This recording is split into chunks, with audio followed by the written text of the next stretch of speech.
প্রতিটি মানুষই তার দুঃখটিকেই সবচেয়ে বেশি গুরুত্ব দেয়। কখনোই নিজেদের সুখ নিয়ে তারা মাথা ঘামায় না।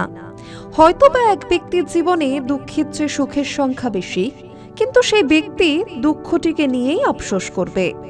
প্রায়শই এই বিষয়টিও দেখা যায় যে মানুষ ভালো সময় বা হাসি আনন্দের সময় যদি অনেক দীর্ঘ হয়, তখন তাদের মুখের হাসি বা উন্মাদনা অনেকটাই কমে আসে একঘেয়েমির জন্য। তবে দুঃখ দীর্ঘায়িত হলে এমনটা কেন নয়? আসুন আজ এমনই এক গল্প বলি। এক চালাক ব্যক্তি কয়েকজন লোকের উদ্দেশ্যে একটি মজার জোকস বললেন।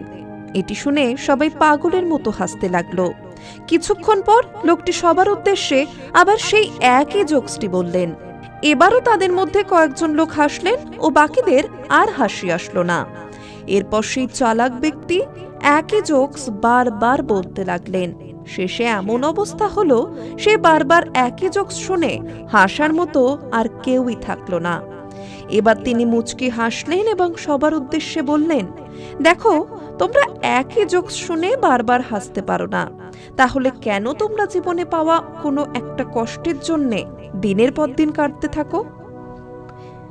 এই গল্পের শিক্ষা, আমরা যদি একই আনন্দ বা মজার বিষয়ে বারবার হাসতে না পারি, তবে কোনো এক কষ্ট বা দুঃখের কথা ভেবে কেন বারবার কাঁদবো?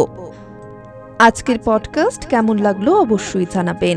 আপনাদের কাছে এরকম অনুপ্রেরণামূলক কোনো গল্প থাকলে আমাদের সঙ্গে শেয়ারও করবেন।